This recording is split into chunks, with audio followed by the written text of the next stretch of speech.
चलिए फिर से स्टार्ट करते हैं वापस से। एक एक बात बताते हैं। पहले बात करते हैं हम लोग कैपिटल बस्टिंग में पे बैक पीरियड की बात करते हैं हम लोग, ठीक है?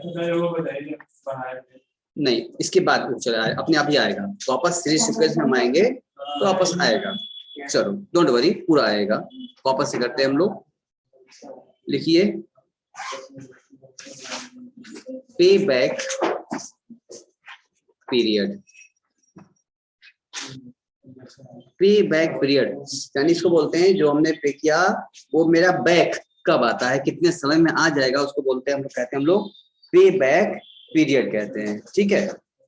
अब इनका फॉर्मूला क्या होता है, नोट कीजिए। इसका फॉर्मूला होता है pay back period equal to net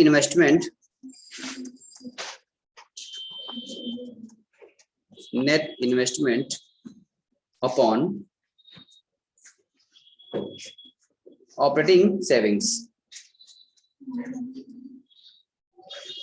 इसको हम लोग रिसीव भी कहते हैं।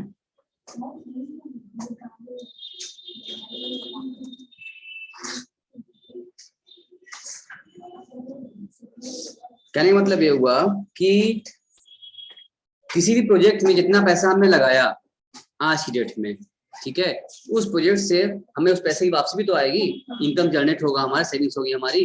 तो मेरा जितना पैसा आउटफ्लो हुआ है उस प्रोजेक्ट में, वो मेरा लगाया हुआ पैसा कितने समय में, कितने अवधि में, पीरियड में वापस आ जाता है, उसको कहते हैं कैश, ये पे बैक पीरियड, ठीक है?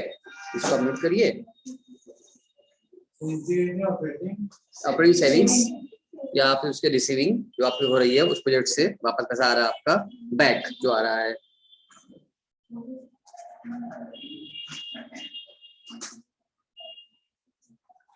यहाँ एक नोट लिखिए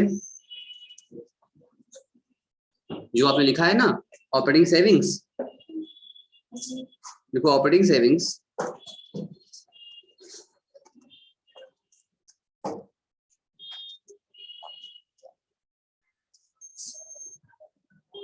are before interest and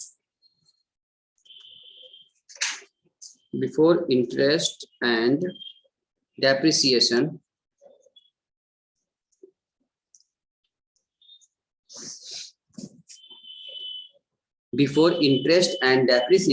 but after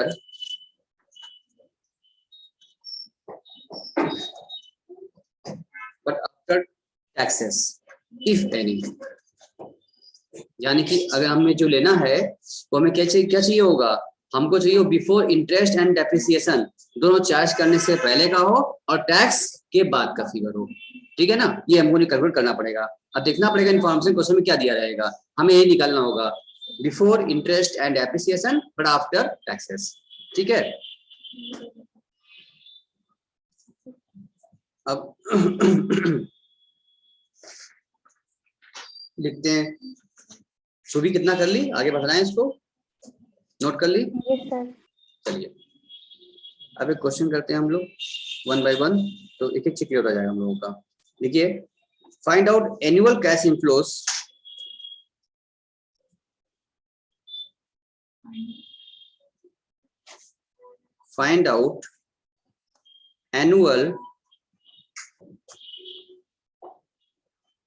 cash inflow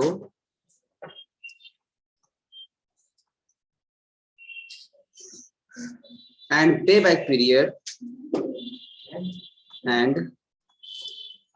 payback period from the following data।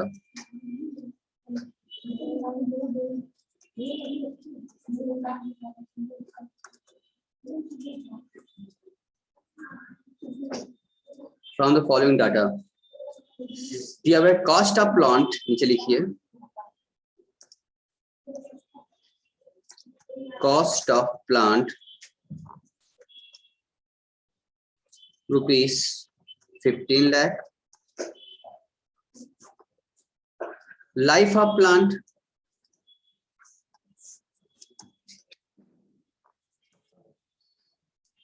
10 years. Salvage value of the plant, salvage मतलब scrap value,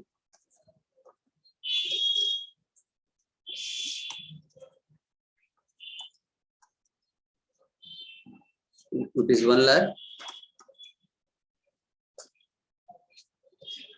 Annual earning, कोई जो है ना सेविंग्स वाली बात, annual earning before depreciation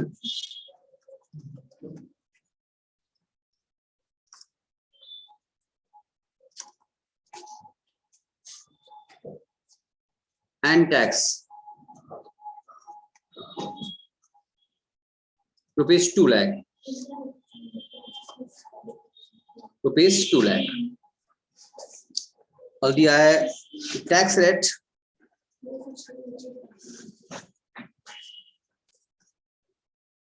tax rate है आपका 40%. Question खत्म. सुबह नोट कर ली, हटाएं. निशान सलब हो गया. समझना भी हम लोगों को, कोई दिक्कत की बात नहीं है, बहुत इजी है. ध्यान दीजिए, कंसल्ट कीजिए, एक बार में समझ में आएगा आपको. पहली बात तो देखो हमें क्या करना होगा. पहले at first we have to find out the depreciation. हमें क्या दिया हुआ है, जो एनुअल अर्निंग हमको दी हुई है ना, वो क्या दिया है, बिफोर डेप्रिसिएशन एंड टैक्स है ना. और टैक्स दिया है 40%. बिफोर क्या दिया है हम लोगों को, जो हमारी अर्निंग दिया हुआ है 2 लाख रुपए, क्या है बिफोर डेप्रिसिएशन है और टैक्स ही बिफोर है. और हमें क्या चाहिए होता है, यहाँ देखो नोट क्या लिखा था हमने चाहिए होता है ऑपरेटिंग सेविंग चाहिए हम लोगों को before interest and depreciation but after tax. हमें चाहिए ना आफ्टर टैक्स. यहाँ कहाँ दिया हुआ है, ये बिफोर टैक्स भी दे रखा है हम लोगों को, ठीक है ना.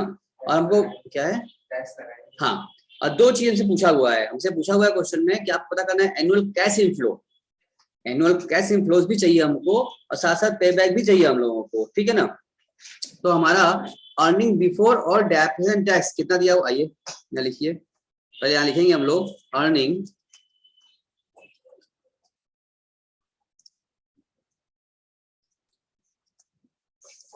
Before depreciation and tax. Question में दिया हुआ है 2 लाख, ठीक. उसमें से आप लेस करिए डेप्रिसिएशन. वो कैसे निकालेंगे आप, क्योंकि आपको पता है आपको मशीन की कॉस्ट दी हुई है, you know very well. 15 lakh उसकी कॉस्ट है, मामला आपको आता ही है. 15 lakh cost minus scrap value दिया हुआ है 1 lakh rupees, divide by life of the machine दिया हुआ है 10 ईयर. तो काट दो, कितना आता है, काटोगे तो कितना आएगा, ये 1,40,000 आपका ये आ जाएगा, ठीक. इसको लेस करिए, कितना बचा, कितना बचा.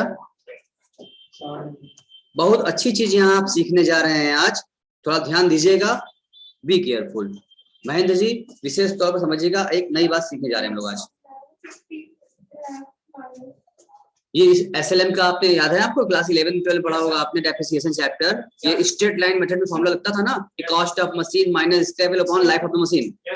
डिवाइड किया, हमें क्या मिल गया, हमको मिल गया डेप्रिसिएशन. अगर होता डब्ल्यूडीवी बेसिस पर, डिमिनिशिंग पर, तो परसेंट दिया होता, ठीक है. निकाल लिया हम लोग, डेप्रिसिएशन घटा दिया. अब जो वैल्यू आई है, ये क्या आई है, प्रॉफिट. इसको क्या कर सकते हैं हम लोग, प्रॉफिट आफ्टर डेप्रिसिएशन आ चुकी है. इसमें से लेस करिए. अब आप बहुत अच्छी चीज सीखने वाले हैं अभी, आप तुरंत ध्यान रखिएगा अभी क्या बताने वाले हैं. जैसे पूरा हो जाए तुरंत अभी इस पे एनालिसिस करेंगे हम लोग.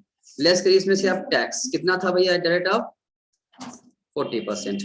इसका अमाउंट निकालेंगे आप लोग, आप निकाल लीजिए.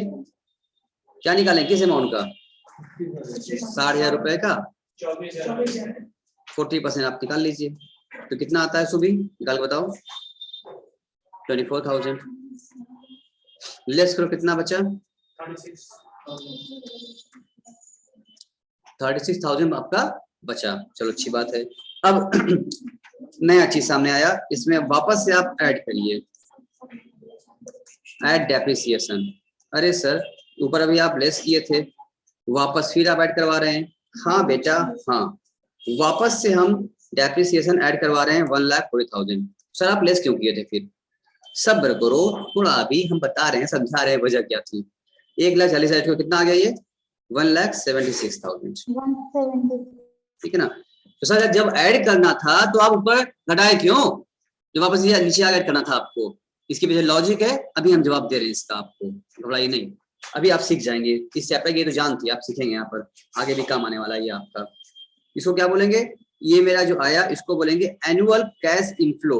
देखो यहाँ जो आया फिर उसके आगे एनुअल, अभी डिस्कस कर रहे हैं, एनुअल कैश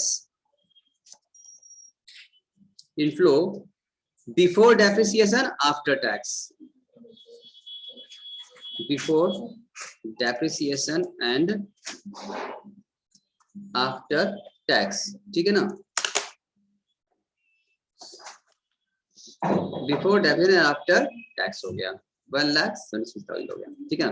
तो हमको ये पूछा था हमको ये बात, क्या बताइए हमको क्या करना होगा हम लोगों को? 1,76,000 है। अब मेरी बात ध्यान दीजिए सभी बच्चे, हमको नोट में वहां करवाया था, हमने आपको लिखवाया था यहाँ पर कि हमें जो ऑपरेटिंग सेविंग चाहिए होगा, प्रॉफिट चाहिए होगा, वो क्या होगा? मेरी प्रॉफिट अर्निंग जो होगी वो सेविंग अर्निंग कहते हैं, वो हमारी क्या होनी चाहिए? वो होगी हमारी बिफोर इंटरेस्ट एंड डेप्रिसिएशन, मतलब डेप्रिसिएशन के पहले, डेप्रिसिएशन चार्ज ना हुआ हो उसके पहले की प्रॉफिट चाहिए, लेकिन टैक्स चार्ज हो चुका हो, टैक्स के बाद लेकिन डेप्रिसिएशन के पहले, ठीक है ना। इसी यही निकालने के लिए काम हमको करना पड़ा यहाँ पर। जो प्रॉफिट, ध्यान सुनो सब बच्चे सुनिए, प्रॉफिट जो 2 लाख रुपए दी थी हमको, वो था हमारा earning before depreciation and tax, दोनों बिफोर था। तो हमको डेप्रिसिएशन के बिफोर चाहिए बट आफ्टर टैक्स चाहिए, टैक्स के आफ्टर चाहिए हम लोगों को, ठीक है। एक बात बताओ, जो गवर्नमेंट टैक्स हमको देना होगा तो हम टैक्स देने के लिए हमें प्रॉफिट चाहिए होगा, नेट प्रॉफिट, इनकम पर टैक्स देंगे ना। और नेट प्रॉफिट कब आएगी? जब हम डेप्रिसिएशन लेस करेंगे। जब तक हम डेप्रिसिएशन लेस नहीं करेंगे लोग, क्योंकि एक बिजनेस खर्चा है, तब तक मेरा प्रॉफिट नहीं आएगा। जो टैक्स, अगर हम इस 2 लाख पर टैक्स लगा देते, ध्यान सुनो अब बच्चों, अगर हम 2 लाख पर टैक्स लगा देते 40% टैक्स ज्यादा आ जाता। जबकि रियलिटी क्या होगी कि जब भी टैक्स लगेगा डेप्रिसिएशन लेस करने के बाद लगेगा। तो हमने 2 लाख में पहले डेप्रिसिएशन लेस कर लिया, उसके बाद जो मेरी प्रॉफिट 4,000 की आई, इस पर हमने टैक्स दे दिया। तो टैक्स का ट्रू अमाउंट, ट्रू प्रॉफिट पर ट्रू टैक्स निकल के सामने आ गया, टैक्स जमा कर दिया। और क्या बात है कि हमको भाई बिफोर चाहिए था डेप्रिसिएशन, तो हमने वापस से एडिशन को ऐड कर लिया, डेप्रिसिएशन वापस ऐड बैक कर लिया, ठीक है ना। यानी तुम ये कह सकते हो एक लाइन में कि सिर्फ और सिर्फ टैक्स पर्पज के लिए, टैक्स बेनिफिट के लिए हमने डेप्रिसिएशन चार्ज किया। अगर हम डेप्रिसिएशन लेस ना किए होते तो टैक्स मेरा ज्यादा लग जाता, भाई 2 लाख का 40% ज्यादा अमाउंट आता, जो कि जेन्युइन नहीं था, गलत बात थी। हम टैक्स तभी जमा करेंगे जिस पर अमाउंट पर जो मेरा रियल जेन्युइन प्रॉफिट होगा। और रियल प्रॉफिट क्या होगी? आफ्टर डेप्रिसिएशन जो प्रॉफिट आती है उस पर टैक्स लगता है। तो टैक्स लगाने के लिए ही, सिर्फ और सिर्फ टैक्स लगाने के लिए हमको डेप्रिसिएशन को लगाना पड़ा, ताकि प्रॉफिट मिल जाए। यूं कह लो कि सही प्रॉफिट निकालने के लिए इसको डुबकी लगानी पड़ी, गंगा में डुबकी लगानी पड़ी, डेप्रिसिएशन की गंगा है, डुबकी लगाओ फिर निकल जाओ। डुबाया उसको, लेस किया, टैक्स लगाया, वापस एड बैक कर दिया। यानी कि सवाल मन में जो आपके आ रहा था कि जब आपको एड बैक करना ही था तो ऊपर आपने लेस क्यों किया, तो जवाब यही थे, एक लाइन का था, only for the purpose of tax benefit. क्योंकि हमको ट्रू टैक्स का अमाउंट मिल जाए इसलिए हमने डेप्रिसिएशन लेस किया, ताकि टैक्स अमाउंट में लग जाए, और टैक्स लगा दिया, वापस उसको ऐड कर लिया, तो हमको मिल गया। अब जो प्रॉफिट सामने है वो हमारा प्रॉफिट क्या है? आफ्टर टैक्स है, but before depreciation, add back कर लिया हमने, लेस किया ही नहीं जो किया था। और लेस किया था हमारी मजबूरी थी, क्योंकि हमें वो टैक्स लगवाना था हमको। यहाँ तक दृष्टांत समझ में आई बात कि नहीं समझ में आई कि हम क्या कर रहे हैं? सलभ, किसी का, हर्षित, महाबली, क्या नाम है? हाँ सलभ, अरे क्या नाम है इनका, सुभी, क्लियर हुआ नहीं हुआ? देखो हमको प्रॉफिट वही चाहिए जिसमें टैक्स लग चुका हो, क्योंकि भाई देखो टैक्स की बात की चाहिए प्रॉफिट हम लोगों को ना, और टैक्स लगाने के लिए हमें कुछ निकालना है, कैश भी निकालना है। अच्छा तुम एक बात बताओ कि जो डेप्रिसिएशन होता है ये कैश में लगता है आइटम है या नॉन कैश आइटम है? आपने पढ़ा था 12 में, कैश में पढ़ा होगा आपने। डेप्रिसिएशन क्या है? ये नॉन कैश आइटम है, और हमें चाहिए कैश इनफ्लो, क्योंकि निकालना है पेबैक पीरियड, हमें चाहिए कैश इनफ्लो। अगर आप डेप्रिसिएशन चार्ज कर देते हैं, लेस कर लेते हैं, ये तो नॉन कैश है, तो प्रॉफिट जो आपकी बचेगी वो क्या हो जाएगी? नॉन कैश हो जाएगी। हमें क्या चाहिए? कंप्लीट कैश में। तो नॉन कैश आइटम को ऐड बैक किया हमने, लाइक जो जितना कैश आया है तो बैक उसका पे बैक निकालना है हम लोग को, जिससे हमको नॉन हमको कैश चाहिए था, नॉन का मिटा दिया, सही बात। अच्छा, हमको 40% का टैक्स भी जमा करना है जो कि कैश फॉर्म में पेड करना है हमको, तो मेरा पैसा घटेगा इससे, ठीक है ना। तो टैक्स का अमाउंट निकालना पड़ेगा, कितना अमाउंट पे करें हम, और टैक्स 40% दिया हुआ है, अमाउंट दिया था, और टैक्स लगाने के लिए जब तक हम ट्रू प्रॉफिट नहीं निकालेंगे, रियल प्रॉफिट, टैक्स कहाँ लगाएंगे, प्रॉफिट लगाना है हमको। तो हमने प्रॉफिट निकालने के लिए डेप्रिसिएशन चार्ज किया। अगर आपके क्वेश्चन में जो 2 लाख रुपए दिया हुआ है सलब यही कहा होता कि earning after depreciation but before tax, तो क्या करते सुबी, अगर दिया होता इसी क्वेश्चन में earning after tax, sorry earning after depreciation but before tax, तो क्या करते, इसका मतलब कि डेप्रिसिएशन चार्ज हो चुका है, घट चुका है, हम डायरेक्टली 2 लाख पर 40% टैक्स लगा देते और डेप्रिसिएशन को ऐड बैक करते, क्योंकि बिना घट चुका था पहले से, तो हमको इसको ऐड बैक करना पड़ता, हम ऐड बैक करते, क्योंकि हमें चाहिए क्या, हमारी रिक्वायरमेंट क्या है, profit before depreciation but after tax चाहिए हमको ना। अब ध्यान रखना क्वेश्चन में कि क्वेश्चन में क्या कह रहा है। अगर क्वेश्चन में दिया हुआ है कि जो प्रॉफिट 2 लाख रुपए दिया है ये बिफोर डेप्रिसिएशन बिफोर टैक्स है, तो पहले डेप्रिसिएशन घटाओ, ट्रू प्रॉफिट आएगी, उस पर टैक्स लगाओ और डेप्रिसिएशन वापस ऐड कर दो, यानी टैक्स लगाने के लिए ही डेप्रिसिएशन घटाया और फिर वापस जोड़ दिया, ताकि हमको मिल जाए profit after tax but before depreciation, जितना ऐड कर लिया और टैक्स सही आ गया हमारा। अगर इसी क्वेश्चन रिपीट कर रहे हैं हम, अगर इसी क्वेश्चन में दिया होता earning after depreciation before tax 2 lakh रुपए, इसका मतलब डेप्रिसिएशन लग चुका है, इसमें घट चुका है, हम 2 लाख का 40% निकालते, लेस कर लेते और उसके बाद डेप्रिसिएशन को ऐड भी करते, क्योंकि वो घट चुका है। बात समझ आ रही है। तो ये यहाँ पर तो कहा था इसलिए घटा के फिर वापस नीचे ऐड किए, और जब घटा के दिया होता हम टैक्स लगाते और फिर ऐड बैक करते खाली, क्योंकि जो हमें चाहिए वो हमें चाहिए profit after tax before depreciation, tax लगने के बाद डेप्रिसिएशन ऐड होना जरूरी है। सुबह समझ में आ रही है, सुन रही हो, देख रही हो, नहीं कोई क्वेरी हमारे मन में बन रही है, पूछो। ये पूरे चैप्टर की मेन चीज हम लोग सीख रहे हैं, ये काम हमको बार बार हर बार करना है, हर क्वेश्चन में करना है, टॉपिक बदलता जाएगा, फॉर्मूला चेंज होता जाएगा, बट ये कॉन्सेप्ट नहीं बदलेगा, इसीलिए इस पर समय दे रहे हैं आपको, ये कॉन्सेप्ट बार बार नहीं बदलेगा, और कहने पूछने का तरीका बदलता रहेगा, कभी बिफोर टैक्स देगा, कभी आफ्टर टैक्स देगा, कभी बिफोर डेप्रिसिएशन, कभी आफ्टर डेप्रिसिएशन, कुछ भी कर सकता है, तो हमको उसी अकॉर्डिंगली माइंड सेटअप करना पड़ेगा, क्या दिया क्या चाहिए हमको। ठीक है सलभ जी, निशांत जी कुछ करिए, आ रही बढ़े आगे। बस एक चीज दिमाग में रखो कि for the purpose of tax benefit हमको एक्स्ट्रा टैक्स देना ना पड़ जाए, इसलिए हमको डेफिनेटली लेस करना है सिर्फ टैक्स सही निकालने के लिए, और एक बार जब टैक्स निकल गया तो वापस ऐड कर दो, सिर्फ और सिर्फ टैक्स लगाने के लिए, टैक्स शील्ड कहते हैं उसको, टैक्स शील्ड लेने के बेनिफिट लेने के लिए हमने क्या किया है, डेफिनेट चार्ज किया है, और जहां टैक्स लग गया हमारा वापस ऐड कर दो, पहले लेस ना करते तो भाई तो टैक्स अधिक लगता हमारा, तो क्यों पेमेंट करेंगे हम। उम्मीद करते हैं बात क्लियर होगी आपको, ये मिल गया। तो हमने क्वेश्चन पूछा था ना आपसे, बताइए कैश इनफ्लो बता दीजिए हमको, हमने निकाल लिया, हमारा कैश इनफ्लो आ चुका है, अब हमसे यही आपका इनफ्लो आ गया कैश, ठीक है, एनुअल हर साल इतना पैसा आएगा, ठीक है ना, ये क्या आया हमारा, ये जो आया मेरा हर साल इतना आएगा, एनुअल है ना, मतलब हर साल इतना आएगा, और हमसे पूछ रहा है कि आप बताइए क्या पे बैक पीरियड निकालना है, पे बैक का फॉर्मूला क्या होता है पे पीरियड का, नेट इन्वेस्टमेंट जो हमने किया, कितना किया था हम लोगों ने इन्वेस्टमेंट, क्वेश्चन में 15 लाख हमने किया था, ठीक है ना, तो 15 लाख इन्वेस्टमेंट किया है और हमारी अर्निंग कितनी हो रही है, 1,76,000 हर साल मेरे पास आएगी, तो निकाल लीजिए यहाँ पर अब पे बैक पीरियड आपका निकल के सामने आ जाएगा, 15 lakh divided by 1,76,000 equal to, बताइए काटिए कितना आया, 8.52 ईयर्स, 8.52 ईयर में क्या हो जाएगा आपका, ये पैसा आपका कैशबैक हो जाएगा, कोई दिक्कत, सिंपल सी बात है, मेन ये निकालना जरूरी था ये वाला, बाकी पेबैक का फॉर्मूला कोई डिफिकल्ट नहीं है, तो बहुत सिंपल सी बात है, सिंपल ही आ जाएगा आपका आंसर, लेकिन profit before tax and after tax लगाने में कला थी, और तो बड़ी बात थोड़ी थी, एकदम सिंपल सी बात थी, इसी का नहीं समझ में आया, क्लियर है, चलो सुबह क्लियर हुआ, आगे बढ़े, सुबह जी क्लियर है, चलिए तो आगे बढ़ जाते हैं, नेक्स्ट क्वेश्चन लिखते हैं हम लोग,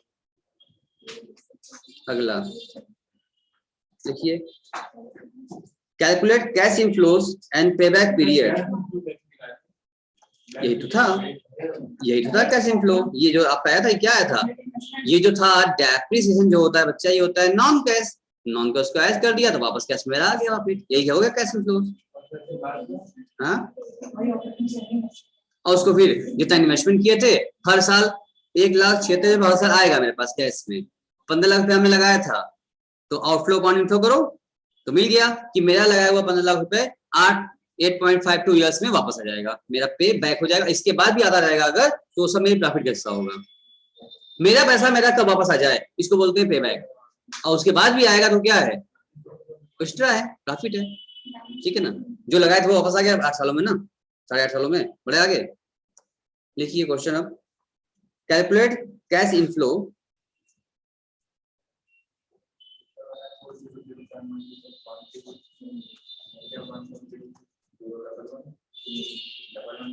and payback period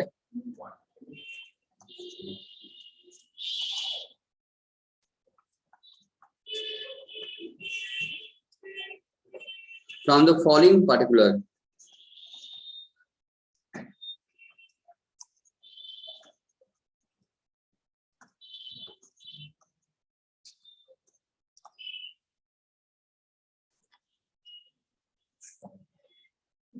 Cost of machine,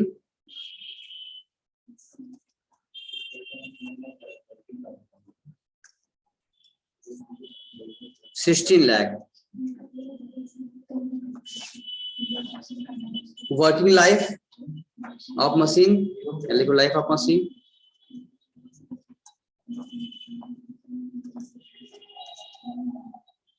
20 years. और salvage value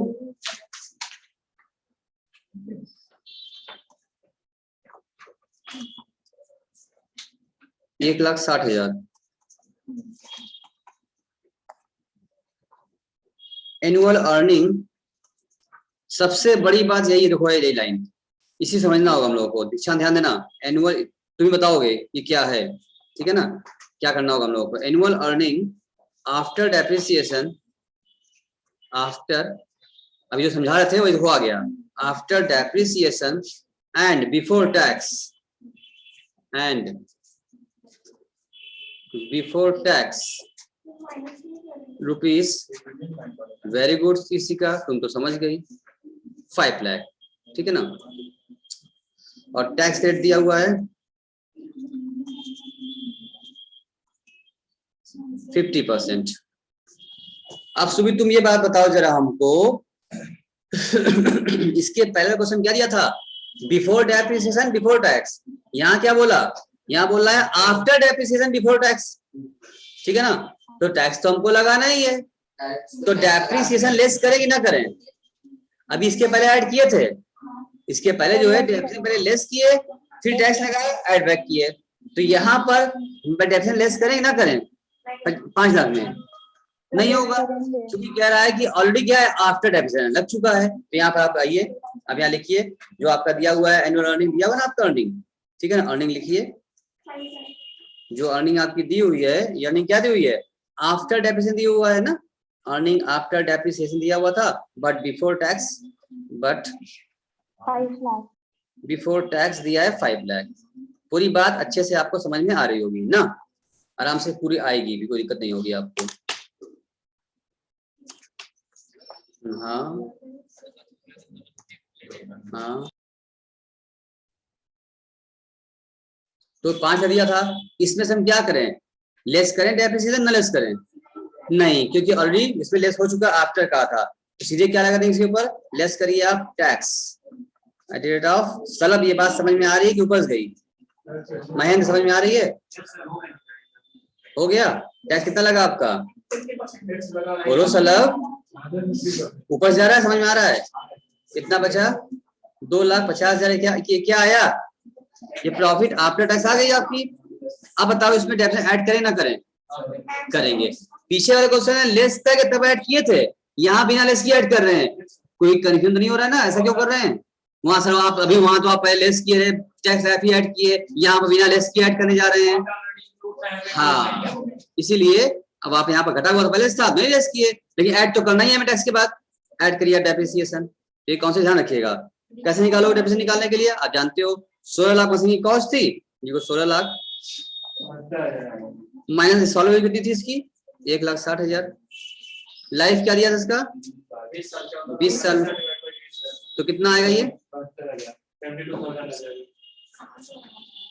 हर चीज को समझना बहुत जरूरी है भाई। बुक सबके पास है, क्वेश्चन सबके पास है, उसमें देख सकते हो, मतलब लॉजिक कहाँ मिलेगा कि वहां क्या किए, यहाँ क्यों कर लिए, कभी ऐड करें कभी लेस करें, कोई कॉन्सेप्ट नहीं, तो कैसे काम चलेगा। ऐसे समझ आ रहा है आपको, क्वेश्चन कुछ भी घुमा सकता है। लोग कितना है बताओ, 3,22,000। ये क्या आया, यही है, इसको बोलते हैं क्या आया है, एनुअल कैश इनफ्लोज आपका आ गया। लिख लीजिए एनुअल कैश इनफ्लो आपका आ गया, वो भी क्या है, आफ्टर टैक्स बिफोर डेप्रिसिएशन। ठीक है, यही हमको चाहिए होता है। अब हमको निकालना है पे बैक पीरियड। अब पे बैक पीरियड आप निकाल लीजिए, कैसे निकालेंगे पे बैक पीरियड बताइए। तो हमने क्या था पे बैक निकालने का, हाँ पे बैक पीरियड पीपीपी निकालना चाहेंगे हम लोग। तो फॉर्मूला था एनुअल इन्वेस्टमेंट, कितना किया था उन्होंने, 16 लाख इन्वेस्टमेंट किया था, डिवाइडेड बाय 3,22,000 जो एनुअल मिलने वाला है। तो कितना पैसे दिन में मेरा पैसा वापस आ जाएगा, सालों में 4.96 ईयर्स में आ जाएगा मेरा पैसा वापस। नहीं नहीं, रुपीज नहीं ना, ये मंथ की बात हो रही है यहाँ पर। अच्छा एक बात बता दो, एक मिनट रुको, तुम लोग यहाँ तक बात समझ में आया सबको, सुबी कोई दिक्कत नहीं है, क्लियर है सबको, सुबी हेलो, चलिए इसका क्लियर है। अब आप लोग जरा थोड़ा सा चेक करें आईक्यू लेवल, इधर आइए। जैसा भी छात्र कहा, हम कह रहे हैं, अगर यहाँ कहना चाहें 4.5 ईयर, ठीक है, इसका मतलब बताओ ये कितने साल हुए,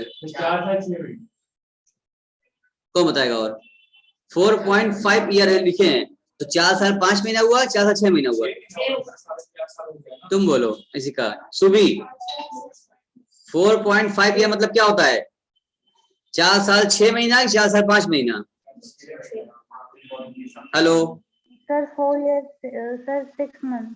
6 मंथ होगा, तो यही आपको समझाना था। यहाँ पर जो पॉइंट ईयर जो आप निकाल रहे हैं ना, मंथ निकालना पड़ जाएगा, तो अक्सर सोचते हैं 0.5 मतलब आधा ना, नहीं, लेकिन महीना क्या है 12 का होता है, यहाँ 4.5 मतलब 0.45 मतलब वो 4 साल 6 महीना हो गया। इसी प्रकार अब यहाँ हो, तुम जो निकाले हो, एक मिनट को 4.96, तो क्या 4 साल 9 महीना, जो जस्ट तुम्हें बोले थे सर 4 साल 9 महीना, 4 साल आपका हो जाएगा ये 10वां महीना। बात समझ आ रही है, आप समझे। इसको आप ऐसे भी आंसर आप लिख सकते हो, गलत नहीं है आपका, आप 4.96 लिख दो, कोई दिक्कत नहीं, फुल मार्क्स है आपका, गलत नहीं है, ठीक है ना। ये मत कहना 4 साल 9 महीना, आप इसको 4 साल 9 महीना नहीं कर सकते, नहीं तब गलत हो जाएगा आपका। जिस प्रकार से आप इसको यहाँ पर 4 साल 5 महीना नहीं कर सकते, उसी प्रकार इसको 4 साल 9 महीना नहीं कर सकते आप। सभी बात क्लियर है कि नहीं। अगर निकालना चाहो निकाल सकते हो मंथ में, कोई दिक्कत नहीं है, डिवाइड बाय मंथ निकल जाएगा, वो चलो बता देंगे उसको भी हम, निकल जाएगा मंथ में, लेकिन फिलहाल यही रोक दो तो सही गलत नहीं, ठीक है ना। चलिए आ जाएगा, तो क्या दिक्कत है, आ जाएगा तुम्हारा।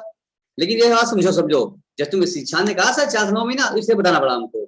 जब तुम उसको 4 9 महीना कह रहे हो, तो इसको 4 से 5 महीना कहो, इसको क्यों नहीं कहे। जब आप समझ में आ गया होगा, आपको कॉन्सेप्ट भी आपका अच्छे से वेरीफाई हो गया होगा। 5 6 कर दिया। हाँ, तो फिर अगर मान लो इनका कहना है सर इसको 4.6 मंथ्स कह दीजिए, ठीक है, वो और हो गया, डेज तुम्हारा बढ़ रहा है, वर्किंग डेज बढ़ गया तुम्हारा, जरूरी 30 दिन में महीने का हो, 40 दिन 50 दिन 65 दिन कुछ बढ़ सकता है आपका। अगर 4.6 करें तो तब हो जाएगा 4.5 महीना, 4.5 साल नहीं ज्यादा हो जाएगा। इसलिए आप कभी चाहो उसको पॉइंट ईयर लिख के छोड़ दो, लेकिन मंथ मत कहना, 4 साल 6 महीने मत कहना उसको, ठीक है। चलो तो आगे बढ़े, सुबह क्लियर है, कुछ पूछना चाहते हो अभी भी। ठीक है, चलिए थोड़ा और आगे बढ़ जाए, थोड़ा और देखा जाए सिस्टम। कल बात आपकी उपज जा रही थी, क्या आज ऊपर जा रही है? क्या आ जा रही है ना? स्टेप बाय स्टेप करते जाओ, जो कल करते रहे वहां तक पहुंचेंगे तो वो भी तुम्हें, तो वो भी हम पूरा दे रहे थे आपको। देखो ये क्या है इस चैप्टर में, है बहुत आसान अगर आप सही समझते हैं तो।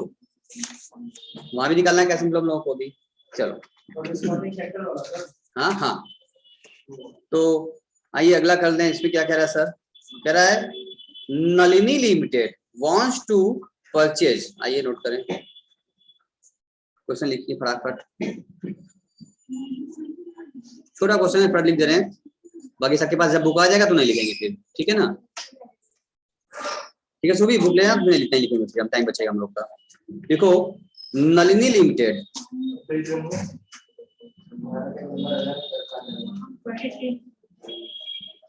wants to purchase a machinery, wants to purchase a machinery of its cost will be recovered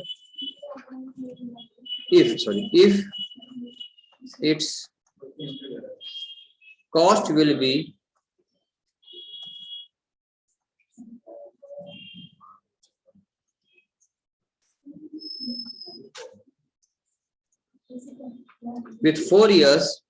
within 4 years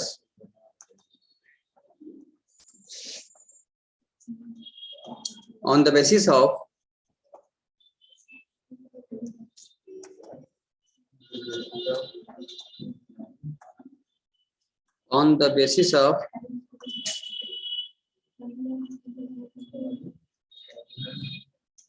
the following facts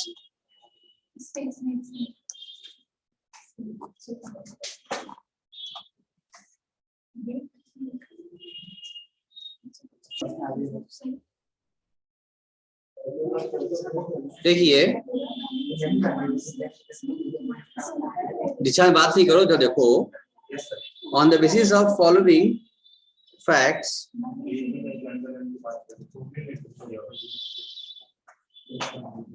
tell whether the machine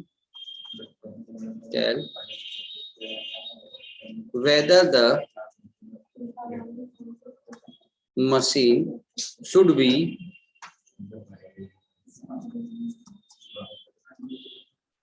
purchased or not,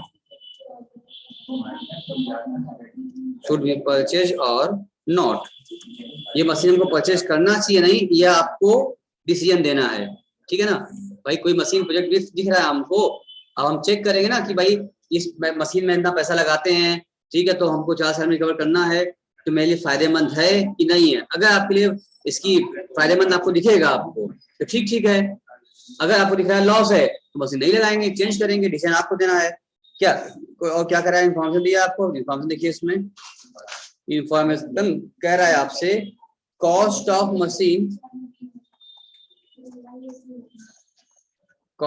machine जो है आपकी 30 लाख। हाँ करो 30 lakh. Life of machine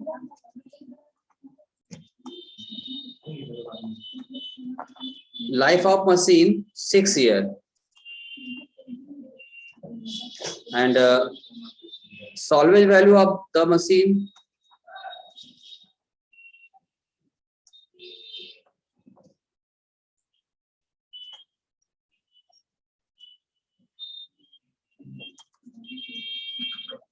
$48,000 and earning from the machine per year.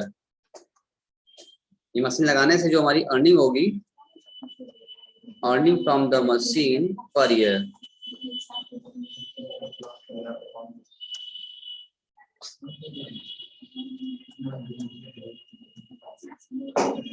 Per year 15 lakh.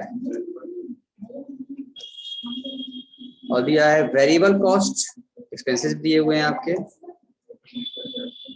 Variable cost जो लगा है हमारा 30% of the revenue, जो मिला उसका 30% ऑफ द रेवेन्यू, ठीक। And then annual fees cost, annual fixed cost 90,000 और टैक्स रेट दिया हुआ है 40%। हाँ बताइए। हाँ तो कॉस्ट दिया है आपको भाई, कुछ कह नहीं रहा है, इसका मतलब ये होता है नहीं लगा होगा, हमें लगाना पड़ेगा। जब कुछ न कहे, साइलेंट है, हमको अर्निंग सिर्फ दे रखा है निकाल के from the machine per year. Machine से इतना हमने कमाया है, मशीन की कमाई बता रहा है, ठीक है ना। ये बिल्कुल नहीं कहा है कि डेफिनेट चार्ज किया गया, तो हमें चार्ज करना पड़ेगा। ठीक है, क्वेश्चन खत्म हो गया। सुबह हटा दें, नोट कर ली। हाँ Yes, sir. ठीक है, वो उसको दे दो ना, लाइफ दिया है उसको निकलेगा, डेफिनेट निकलेगा हम लोग का। और ऊपर कहा था हमसे मशीन ना, बजिस क्या if it's cost will be recovered with in the 4 year, हो जाए तो चेक कर लेते हैं पहले। लगाओ पहले, समझो, लगाओ, फिर डिस्कस भी करना है, ऐसा तो है नहीं कैसे हो जाएगा। लिखो पहले आप एनुअल रेवेन्यू लिखिए, आप नोट करो, क्वेश्चन पहले नोट करो, अभी लगा भी देते हम।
चलिए, आई थिंक सुबह जी आपने क्वेश्चन नोट कर लिया होगा, आप करें इसको, करिए, लिखिए एनुअल रेवेन्यू जो दिया है आपका।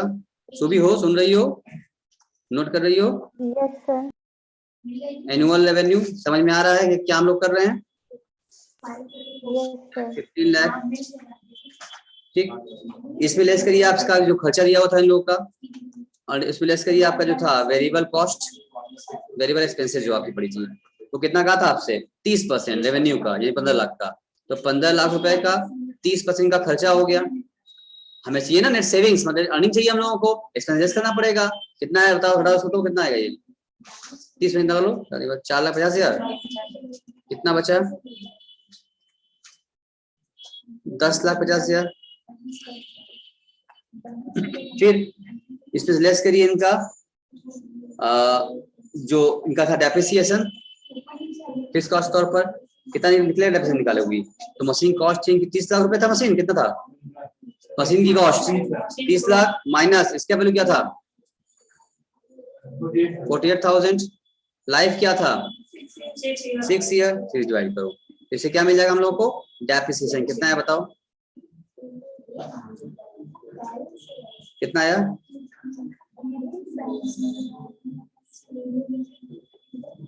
क्या डेप्रिसिएशन सर? 4,92,000 आया है। इधर देख लो क्वेश्चन में कहाँ गया, देखो यहाँ पर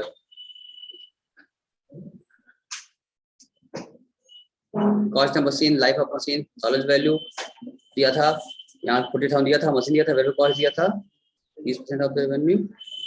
एक मिनट ये देखो, ये एनुअल तुम्हारा फिक्स कॉस्ट भी दिया हुआ है 90,000 रुपए का, ये भी लेस करना पड़ेगा, ये भी खर्चा है, फिक्स कॉस्ट तुम्हारा खर्चा है, इसको भी लेस कर लीजिए, यहाँ पर लेस कर लीजिए, ऊपर कर लीजिए आप एनुअल, आपके डेप्रिसिएशन की बात करते नहीं इस पर कर लो एनुअल फिक्स कॉस्ट, कोई दिक्कत नहीं, करो फिक्स कॉस्ट 90,000 माइनस करना पड़ेगा आपको। मेरे दो खर्चा है ना, वेरिएबल कॉस्ट भी अर्निंग दे दिया निकाल के, एक्सपेंसेस घटाओगे फिक्स वेरिएबल तब तो मिलेगा नेट अर्निंग। हमको पूरा मतलब उस मशीन से 15 लाख रुपए आया, रिसीविंग हुई, तो खर्चे भी तो घटेंगे, हमें चाहिए अर्निंग, तो वेरिएबल कॉस्ट और फिक्स का घटाओ तब ना अर्निंग मिलेगा। चलिए इसको डेप्रिसिएशन कितना है हम लोगों का, डेप्रिसिएशन 492,000, ठीक है। अब घटाओ दोनों, कितना बच गया, ब्रैकेट है दोनों लेस कर दो, कितना बचेगा 4,68,000 ये आ गया। अच्छा इसमें क्या आया, आफ्टर डेप्रिसिएशन में आ चुका है, लगा डेप्रिसिएशन, अब लगा दीजिए टैक्स, इसमें लेस करिए, इसमें से टैक्स कितना रेट दिया था 40%, 4,68,000, हाँ कितना आएगा, घटाओ इसको 187,200, लेस करो कितना आया,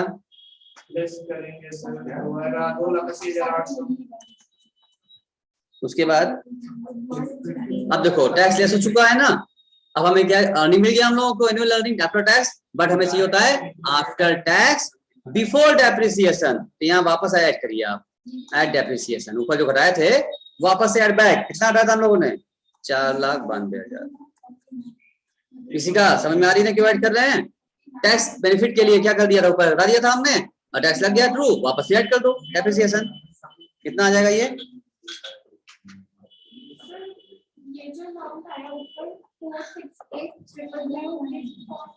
कौन सा, ये तो ये आया है कि हमने अर्निंग जो मेरी पैसा जो मशीन से आया था, रिसीव हुई थी, रेवेन्यू था ये हमारा, टोटल रेवेन्यू जो रिसीव हुई थी, उसमें से हमने वेरिएबल कॉस्ट घटा दिया, उसमें से हमने फिक्स कॉस्ट घटा दिया, उसमें से हमने डेप्रिसिएशन घटा दिया, ठीक है ना, तो मेरा जो बचा बैलेंस ये बचा, ये इसको बोलेंगे earning after depreciation and expenses, घट चुका है, और आफ्टर उसमें टैक्स लगा दिया तो आ गया earning after tax and depreciation, फिर उसमें रेफरेंस जोड़ लिया तो आ गया earning after tax before depreciation, यही हमें चाहिए था, ये मेरा आ गया, ठीक है ना। इसको आप लिख सकते हैं ना कि ये जो इसको इसी को क्या बोलते हैं, ये कितना आएगा जोड़ें तो 4, नहीं गलत दिया हमने, 4 कहाँ आएगा, कितना आएगा ये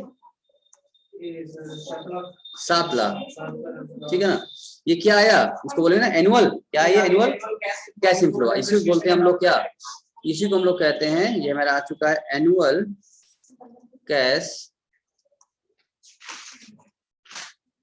इनफ्लोज, ठीक है ना। बिफोर क्या है, डेप्रिसिएशन एंड आफ्टर टैक्स, ये मेरा आ गया, ठीक, यही हमें चाहिए होता है। अब ये आ जाने के बाद हम लोग तुरंत निकाल सकते हैं पे बैक पीरियड, ठीक है ना। अब आप निकाल लीजिए पे बैक पीरियड, निकालो, तो आपका इन्वेस्टमेंट था 30 लाख रुपए ना, आउटफ्लो 30 लाख का था, डिवाइड करिए एनुअल कैश इनफ्लो से 7,72,800, तो कितना आएगा बताओ, कितना आया 3.88 ईयर, क्यों सालब 3 साल 8 महीना बोलोगे इसको, पिछान 3 साल 8 महीना बोलो, अभी तुम बोले थे किसी का नहीं, इसको 3 साल 8 महीना नहीं कह सकते हो, 3.8 ईयर कह सकते हो, आंसर सही है आपका, चाहे मन में कमेंट कर सकते हैं आप, लेकिन यहाँ तक भी छोड़े सही है, ठीक है। सुबीक हो गया, कुछ पूछना है, क्लियर है, कोई दिक्कत बोलो, डिस्कस करें, any queries there then you can ask, सुबी किसी का,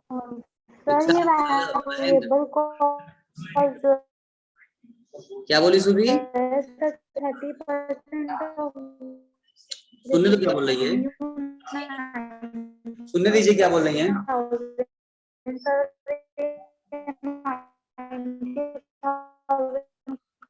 आपकी आवाज नहीं सही आ रही है सुबी जी, थोड़ा सा आप नेटवर्क में जाइए। वेरिएबल कॉस्ट है 30% ऑफ रेवेन्यू 90,000। हाँ, ये जो है ना, देखो मेरा ये सर क्वेश्चन वेरिएबल में कॉस्ट रेवेन्यू है ना सुनो 30% ऑफ रेवेन्यू 90,000, तो सर वो 90,000 किधर यूज? हाँ सुनो, जो रेवेन्यू जो दिया हुआ है मेरा, वेरिएबल कॉस्ट तो मेरी बात सुनो जो बोल रहे हैं। ये क्वेश्चन में कहा था 15 लाख हमको रेवेन्यू रिसीव हुई है हमको, की ठीक है, वॉइस नहीं आ हमको रही अर्निंग निकाल के नहीं दिया था। जो रेवेन्यू रिसीव हुई है हमको, उस रेवेन्यू में फिर हमको खर्चा दिया। भाई जितना पैसा रिसीव हुआ था, बिजनेस पैसा आया, सब इनकम मेरी होती नहीं, हमें अर्निंग चाहिए, सब अर्निंग होती नहीं, उसमें खर्चा कराना पड़ता है। तो वेरिएबल कॉस्ट और फिक्स कॉस्ट दोनों हमने घटा दिया, और डेप्रिसिएशन भी घटा दिया, तब मिला। देखो वेरिएबल कॉस्ट और फिक्स कॉस्ट घटाओगी तो आएगा प्रॉफिट।